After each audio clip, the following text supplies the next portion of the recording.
A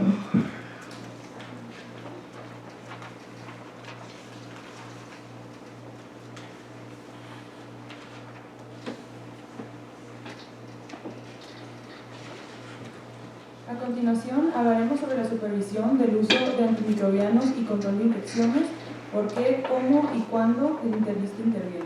Por el doctor Jorge Óscar García Méndez, especialista en medicina interna, egresado de la Universidad de San Carlos, Guatemala, posterior hizo medicina interna en la UNAM, infectología clínica en el Hospital de Nutrición. Actualmente es jefe de Departamento de Posgrado y Educación Médica Continua del Instituto Nacional de Cancerología. Muchas gracias.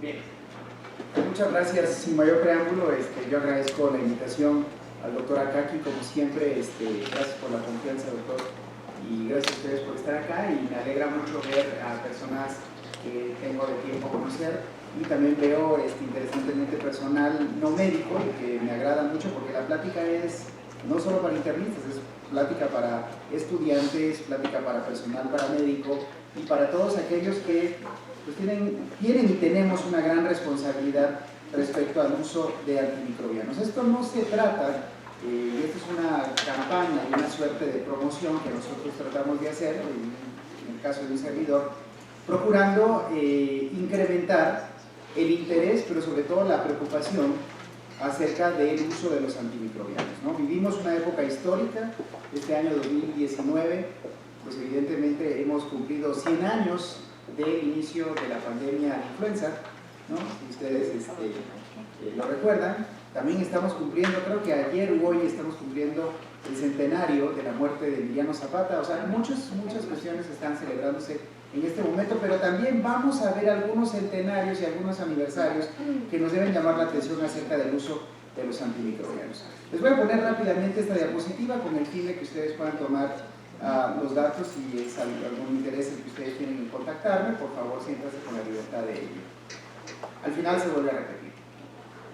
Bien, les voy a demostrar varias cosas. Esto no es una plática de un infectólogo, que además es internista, para otros infectólogos o para personas que tienen alguna inclinación para el uso de antimicrobianos. Es para todos. Yo quiero resaltar mucho de lo que oía en la plática, de lo que escuché del doctor Fajardo, pues algunos de los conceptos que emitió acerca del control de la glucemia. Bien, a diferencia de lo que ocurre con el control de enfermedades crónicas, nos hemos acostumbrado nosotros que atendemos una patología infecciosa, la diagnosticamos y le damos tratamiento y nos olvidamos de él. ¿Ya resolvió? O bien, lamentablemente falleció el paciente, pero no hay una continuidad. Déjenme decirles que no hay nada más cerrado que eso. Todo proceso es un continuo.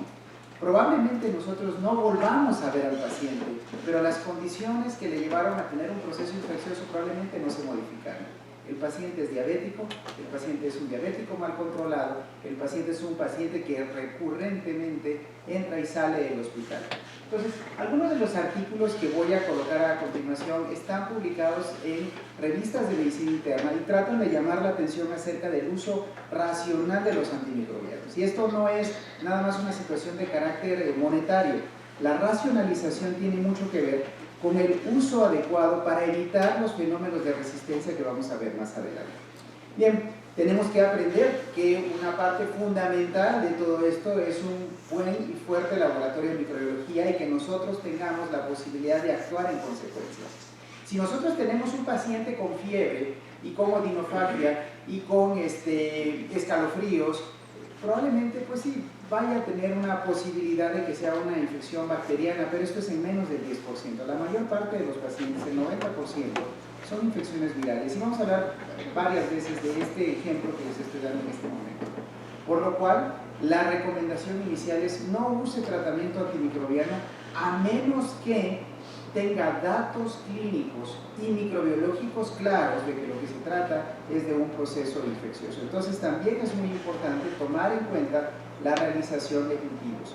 Entiendo que hay una transmisión en línea y probablemente algunos de los que nos están viendo o incluso algunos de los que están aquí sentados no tengan un laboratorio de microbiología fortalecido o incluso disponible en su unidad de trabajo. Pero esto no debe ser una excusa para que nosotros no procuremos trabajar en pos de tener acceso a un tipo de asistencia microbiológica de tipo inmediato.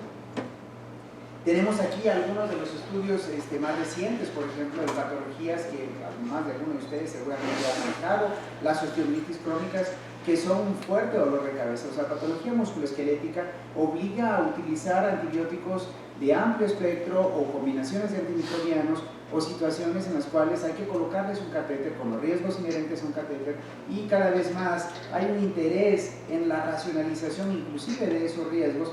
Ahora se está promoviendo a través de ensayos a nivel multicéntrico de la utilización de antibióticos por vía oral. Pero bueno, voy a empezar con lo que yo denominé una historia paralela, ¿no? Y si ustedes ven esta imagen idílica del horizonte hacia arriba, pues uno dice, qué bonito se ve. Pero si uno ve del horizonte hacia abajo, pues no se ve tan agradable. ¿Qué es lo que ustedes pueden ver en la gráfica? Pues una infinidad de recipientes de plástico. Esta es una costa de África y que puede ser semejante a muchos lugares que nosotros tenemos contacto. Pero la historia del plástico, y por eso quería hablar del aniversario, no empezó siendo un tiradero de basura. Hace 160 años, 150 años aproximadamente, pues un inventor, ¿no?, Alexander Parkes, en Birmingham, sintetizó el primer compuesto que hoy conocemos como plástico, y esto es la parquesina, o también conocida como nitrocelulosa. Me voy a ir bastante rápido, esta presentación ustedes la tendrán disponible para que consulten todos los datos. Sin embargo, 150 años después, la mayoría de plásticos que se producen no son reutilizados, son tirados a la basura. Vean ustedes las cantidades de plástico que se han producido y probablemente tirado al medio ambiente. 1.000 millones de toneladas de residuos plásticos desde 1950. Otros estiman 8.300 millones de toneladas de plástico, de los cuales 6.300 millones son desecho y una tasa de reciclaje del 9%. México, digo, en este sentido, tiene un programa bastante ejemplar, ¿no?, en esta política de reciclaje. Sin embargo, no es suficiente. Reciclamos menos de lo que deberíamos de reciclar. Entonces, la mayoría de este material puede persistir durante siglos, o bien una infinidad de tiempo que no sabemos estimar, debido a que las características de degradación pues son muy lentas. Para el año 2050, quiero que ustedes recuerden esa fecha, se estima que habrá más plástico que peces en el océano. Bien, pasando entonces a la historia que yo les traigo, de esa historia a lo que yo les estoy comentando. ¿Qué es lo que ha ocurrido? Este es un editorial de Lancet y es escrito por varios autores, y es el fallo de la sociedad para proteger un recurso tan valioso como los antibióticos. Para el año 2050 se estima que si las condiciones no cambian, como los plásticos, si no cambian, llegará a ser tan dramático como lo que estábamos mencionando. Se estima que más personas morirán en el mundo por infecciones resistentes en el año 2050 que complicaciones cardiovasculares por diabetes, complicaciones renales por diabetes, que el mismo cáncer. Yo soy en el Instituto Nacional de Cancerología. Hoy en día cerca de 8 millones de personas mueren todos los años a consecuencia del diagnóstico de cáncer. Sin embargo, para el año 2050 se estima que si las condiciones de resistencia no cambian, no se desarrollan nuevos antimicrobianos y tampoco cambian las políticas actuales de prescripción y de utilización de antimicrobianos, vamos a enfrentar lo que pudiera ser una hecatombe en términos de salud pública. Y en eso todos somos responsables. Quiero destacar 3 apartados que tiene este artículo. El primero habla, les voy a marcar ahí, dice que se han utilizado de forma excesiva y con pero muy poca atención acerca de los fenómenos de resistencia. Todos tenemos un grado de responsabilidad. En el momento que nosotros tomamos nuestro recetario, nuestra pluma, e indicamos en un paciente de terapia intensiva o en un paciente ambulatorio, en una mujer embarazada, en un niño, en un anciano, en las personas que sean, tenemos una responsabilidad acerca de ello. Tenemos que ver las dos caras de la moneda. Hay una consecuencia positiva, el control del proceso infeccioso, pero también puede haber una consecuencia negativa, que es la emergencia de resistencia. En segundo lugar, tenemos que recientemente la descripción de nuevos antimicrobianos, y la plática del año pasado habló precisamente de ello.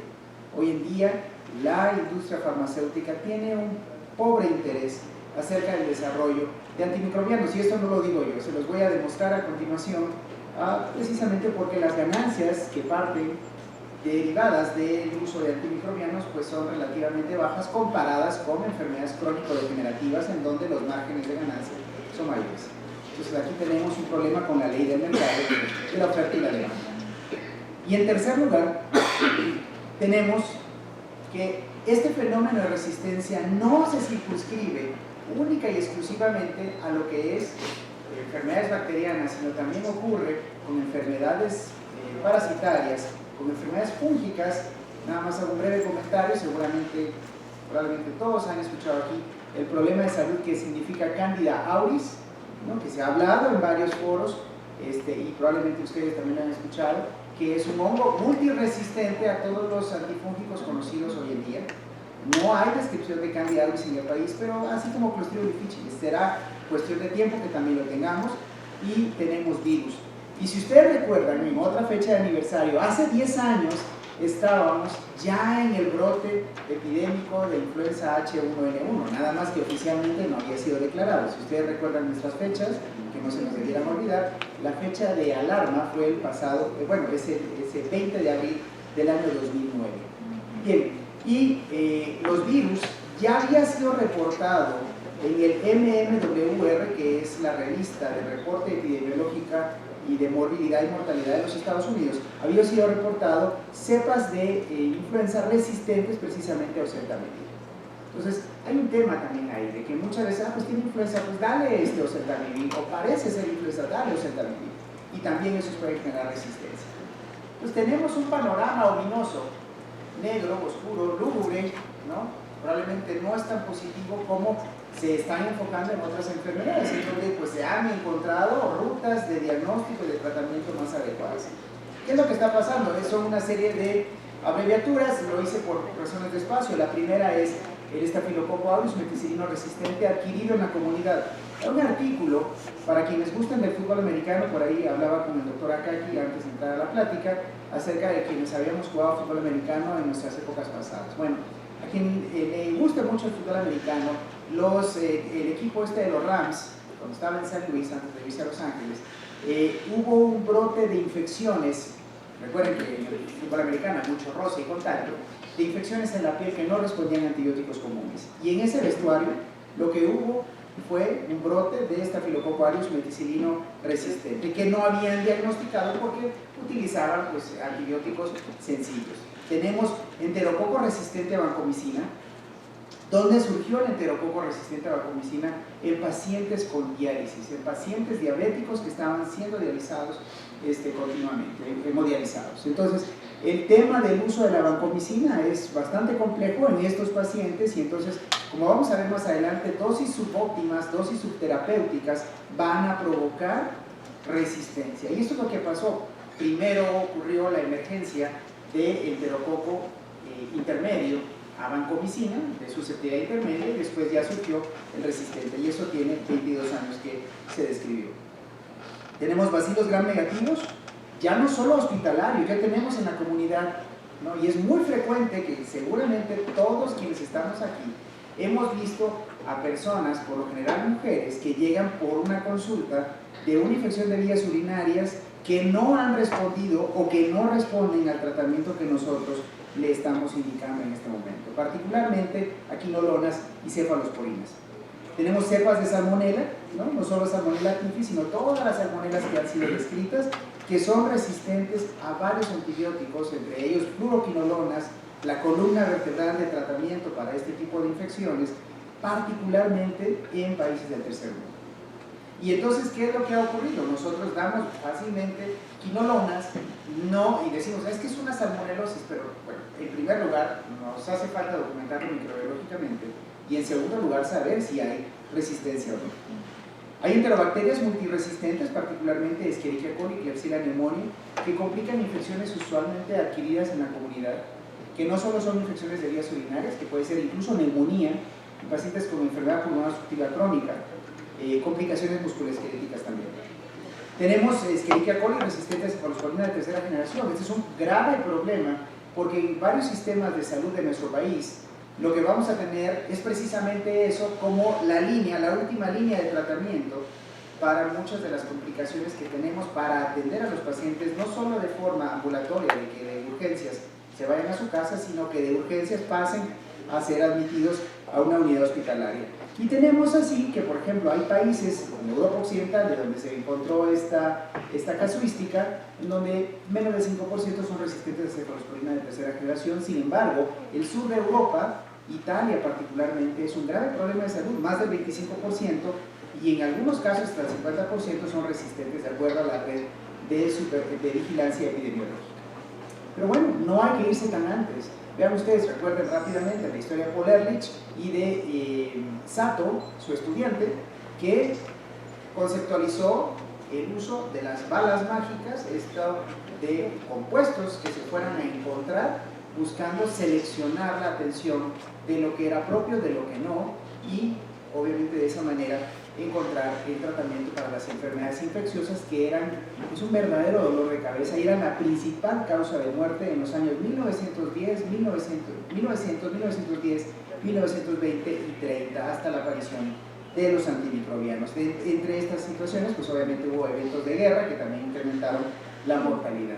No me detendré mucho ahí, insisto, porque esta es una historia que la podemos revisar más adelante y se las voy a dejar, insisto, en la presentación. Pero bueno, rápidamente, entonces me voy hasta esta última parte de la historia. En 1928 Fleming ya ha descrito que a partir de un hongo filamentoso, Penicillium chrysogenum, encuentra que hay inhibición y bueno, él dice que a partir de ahí ya se puede sintetizar la cura para las enfermedades infecciosas. Le faltaron bioquímicos, de hecho uno de los problemas porque del 28 hasta el 40, bueno, es que la penicilina se consideró un arma de guerra y como en ese momento en el 28 no estaban en guerra y no había suficiente personal, por eso se esperaron tanto tiempo. La gente seguía muriéndose de infecciones, pero más bien su desarrollo acelerado se debió al tema de la guerra que en ese entonces ya se estaba teniendo. Pero bueno, casi 80 años después tenemos la aparición de nuevos tratamientos antimicrobianos, por ejemplo, Ricavancin, Delavancin, otros como Dalbavancin, Temizolid, que seguramente ustedes han escuchado aquí en promoción en algunos agentes de la industria farmacéutica. Tenemos agentes descritos única y exclusivamente para Clostridium difficile, en este caso que son de espectro reducido, y tenemos nuevas combinaciones con inhibidores de beta-lactamasa, que rápidamente voy a pasar para el año 2019. Este es el armamentario que tenemos. Quienes han tenido interés probablemente en saber de farmacoeconomía, estos medicamentos encarecen el tratamiento de una manera exponencial, no es aritmética, es de carácter logarítmico, porque muchos de estos tratamientos no solo se deben hospitalizar los pacientes, sino los costos que llevan consigo se han incrementado. Vuelvo a insistir, esto lo podemos revisar más adelante porque es una serie grande y no dispongo de tanto tiempo. Bien, los antibióticos de la banca a la cama del paciente. Hay 4 conceptos acá. Número 1, vamos a ver dónde están los flechitos. Ahí está la flecha. La descripción de nuevos blancos terapéuticos. Como muchas cosas en la historia de la medicina, pues hay la aparición de un concepto que se llama las famosas Me Too Drugs, o los fármacos yo también, ¿no? En donde la industria dice, bueno, ya encontraron un blanco, ahora yo hago un mejor fármaco para ese mismo blanco y otro también, y otro también, y otro también. Entonces, no se han descrito nuevos blancos terapéuticos en los últimos años. Obviamente, sabemos de los blancos ya conocidos, tenemos que saber, ya apareció la tercera flecha ahí, ¿no? Tenemos que saber que hay fenómenos toxicológicos asociados a los medicamentos. Se dice que si los antibióticos hubieran aparecido de los años 80 para acá, con la regulación que tienen las diferentes agencias de fármacos, de aprobación de fármacos, probablemente ni siquiera la penicilina hubiera pasado por todos los efectos secundarios que tiene. Y muchos los hemos llegado a conocer hasta mucho tiempo después. Y finalmente tenemos la descripción de complicaciones, o sea, estos nuevos medicamentos ya tienen descripción para este momento de fenómenos de resistencia. Ninguno de estos medicamentos es 100% sensible a la población a la cual se expone. La regla de naturaleza es, porque recuerden ustedes que lo que nosotros hicimos a través de la descripción de Fleming y de todo el historial de la medicina para atrás, desde Parkinson, por ejemplo, 1600, que describió que algunos compuestos derivados de hongos podían inhibir el crecimiento bacteriano. Es simplemente tomar ventaja de lo que ocurre en la naturaleza. Es la guerra entre diferentes especies que nosotros tomamos un compuesto para poderlo utilizar. ¿Recuerdan ustedes esta frase, ¿no?, de las novelas? Ya le cambié nada más el otro término, por buscar el dinero, ¿no?, la plata. Esto salió en esta revista, fue publicado hace 2 años. Vean ustedes lo que ellos hablan, dicen que es descorazonador, ¿no?, que las ventas no han sido como lo esperaban quienes fabrican estos compuestos. No se trata de ir en favor o en contra, simplemente yo voy a tomar ventaja de la plática del doctor Fajardo, porque algunos de los compuestos que encabezan la venta son precisamente tratamientos para la diabetes mellitus, para el cáncer, para la hipertensión arterial, ¿no?, y que evidentemente pues, el desarrollo de los fármacos antiinfecciosos pues, no lleva mucho interés implícito, ¿no? Las nuevas propuestas de medicamentos evidentemente van dirigidas a apuntalar, por ejemplo, Avibactam se combina con ceftazidima. La ceftazidima es un compuesto que tiene cerca de 35 años que se describió por su efecto antipseudomónico en cefalosporina de 3ª generación. Avibactam y el Relebactam lo que hace es combinarse con carbapenémicos que tienen la misma historia, ¿no?, cerca de 30 a 35 años. ¿Qué tenemos entonces? Las recomendaciones hoy en día son actuar sobre programas de administración antimicrobiana. Esto es, todos tenemos un papel fundamental en esto, ¿no? Nadie se debe sentir excluido y por el contrario, subrayo esto, lo que está subrayado en cursiva es mi comentario. Dice, todos los hospitales y profesionales de la salud deben apoyar el uso óptimo de antibióticos. Debiéramos estarlo haciendo en este momento, dadas las tasas de resistencia que se han descrito lamentablemente en nuestro país. Entre las áreas que son susceptibles de mejora, pues obviamente es la terapia antibiótica innecesaria de infecciones virales. Hay una campaña muy importante que se llama Decidiendo sabiamente o tomando decisiones con sabiduría, hay varias formas de traducirlo, y son los 5 puntos respecto a los antibióticos. ¿Realmente necesito antibióticos? ¿No? Hay muchas situaciones que nos hemos acostumbrado, y lo voy a decir en este momento porque habitualmente me toca ya en la entrada de la época de lluvias, la transición entre la primavera y el verano, incrementa el número de episodios diarreicos y los pacientes, la mayoría de estos, suelen estar asociados a entidades virales, claro, si no hay alguna condición subyacente, ¿no?, porque podría ser incluso Clostridium difficile. Pero la mayoría, insisto, son diarreas de origen viral, particularmente en la población pediátrica, y ojalá hubiese también presencia de personas que están en la rama pediátrica. ¿Cuáles son los riesgos, ¿no? Hemos tenido personas que han fallecido tras la administración de antibióticos, y cuando vemos la indicación de los antibióticos, porque me ha tocado estar en comités que evalúan qué fue lo que pasó con este paciente, en muchas ocasiones decimos, sí, tuvo un choque anafiláctico. Ok, es el riesgo del uso de antimicrobianos. El tema es, ¿valía la pena utilizar antibióticos?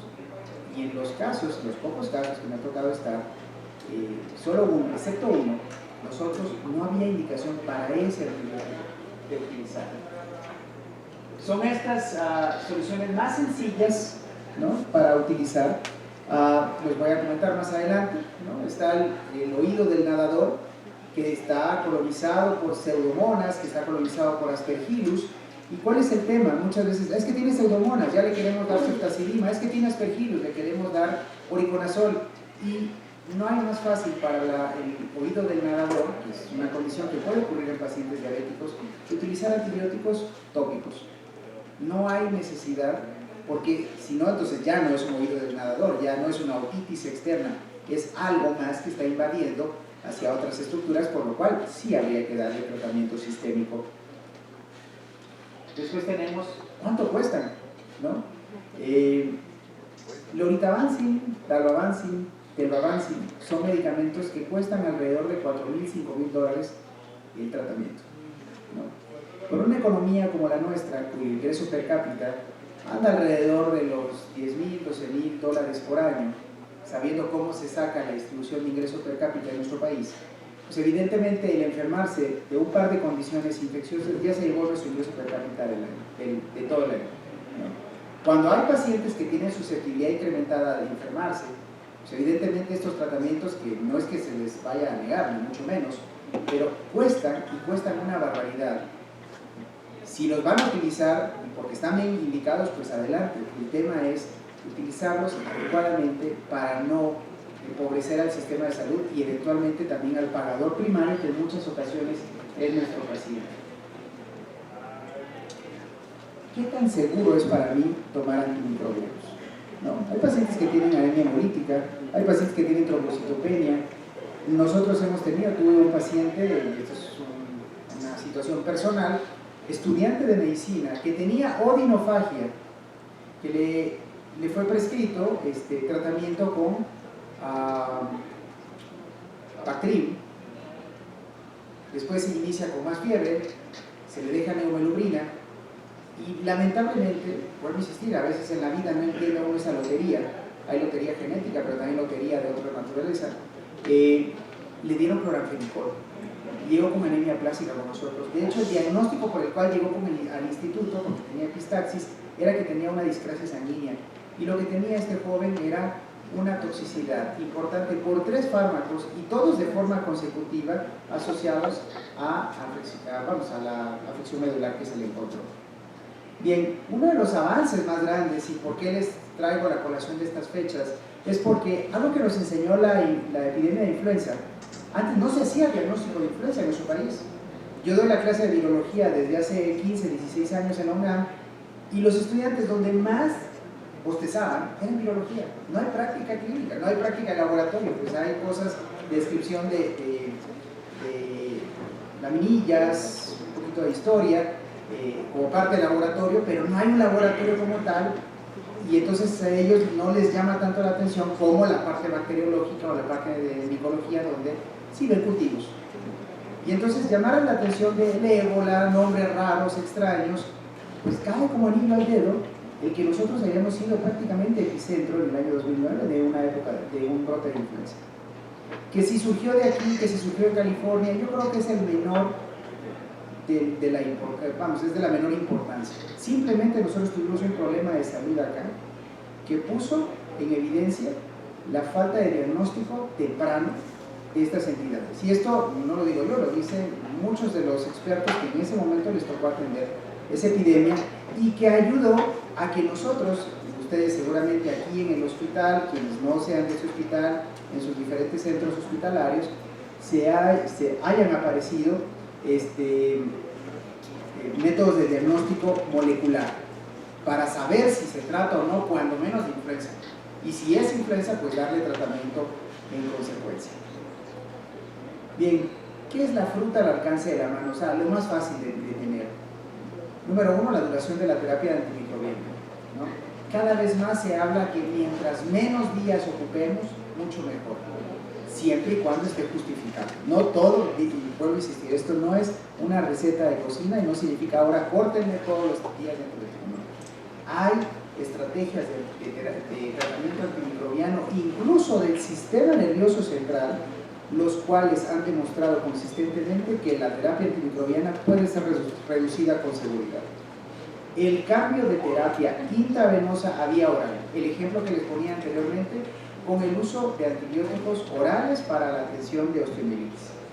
La optimización de la dosificación de los antibióticos sabiendo la farmacocinética y la farmacodinámica, y obviamente pues hace que el paciente esté menos tiempo en el hospital, con menores costos y menores efectos adversos. Vamos a poner el ejemplo, ¿no?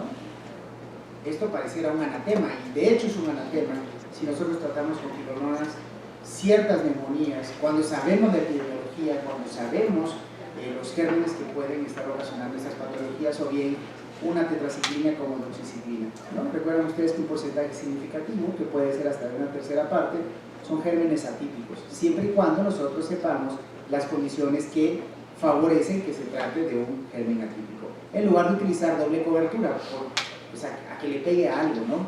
Recuerden ustedes también que la forma de presentación de la tuberculosis hoy en día se ha modificado, porque mucho paciente que empieza con datos de tuberculosis se expone a tratamientos que son tuberculicidas. Amoxicilina clavulanato es tuberculicida o micobactericida. Lo es también linezolid, ¿no? Lo son aminoglucósidos, entonces, y lo son quinolonas también. Entonces, si nosotros utilizamos medicamentos y no buscamos que se trate precisamente de uno de los grandes imitadores, junto con la sífilis y junto con la enfermedad de Lyme, se les ha denominado el gran imitador, pues se nos puede pasar por alto un caso de tuberculosis al cual estamos dando una monoterapia en ese momento. Situaciones comunes entonces en donde se utilizan en exceso los antibióticos. Número 1, enfermedades virales. Enfermedades virales respiratorias, enfermedades virales gastrointestinales. Está prácticamente comprobado a nivel mundial que más del 50% de las indicaciones para patología respiratoria superior e inferior, o sea, gastrointestinal, está sobreutilizada precisamente porque lo que estamos ocupando es antibióticos para una situación en la cual no hay etiología bacteriana. El oído del nadador, lo que les había mencionado, la sinusitis es también un tema bastante controversial, pero se inclina uno a pensar que el tema de sinusitis no tiene que ver con patología bacteriana. Tampoco la conjuntivitis, aunque ustedes utilicen antibióticos tópicos. Muy bien. Me voy a saltar rápidamente, estoy ya a 5 diapositivas de terminar. 2 temas importantes. ¿Qué es lo que debemos de trabajar nosotros en educación? Primero, en educación propia, ¿no? Tenemos que saber, les voy a preguntar aquí una pregunta rápidamente. ¿Quién de ustedes consulta el Sistema Nacional de Vigilancia Epidemiológica cuando menos una vez al mes? ¿Quién lo consulta? El SINAVE, ¿no? Muy bien. Yo también era así. No lo consultaba MMWR, ¿no? Todo el tiempo. Y es que se escribe en Ohio, y en Portland, y aquí y por allá. Pero no sabía la epidemiología en mi país. El tema que yo les invito es a que ustedes revisen y apuntalen y mejoren el sistema de vigilancia epidemiológica de nuestro país. Lo que ustedes describen en sus diferentes centros es lo que alimenta el Sistema Nacional de Vigilancia Epidemiológica. Yo no sé cómo están, por ejemplo, en un seguro social respecto a agentes infecciosos multiresistentes, pero quiero creer que también tienen problemas asociados al cuadro básico